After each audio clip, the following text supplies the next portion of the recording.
জামাইবাবু মারা যাবার পর থেকে আমি যেন কেমন একা হয়ে গেছি রে। এক মায়ের একাকিত্বের গল্প।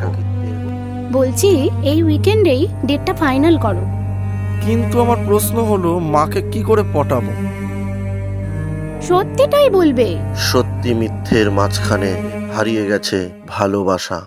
আচ্ছা দিদি, তুই এত মিথ্যে কথা বলতিস না তো। সংসারে একসাথে থাকতে গেলে একটু মানিয়ে গুছিয়ে তো নিতেই হয়। সত্যি তোমাকে দিয়ে না একটা কাজও হয় না। আরে বাড়িতে বসে না থেকে তাড়াতাড়ি যাও, রেহানকে নিয়ে আসো।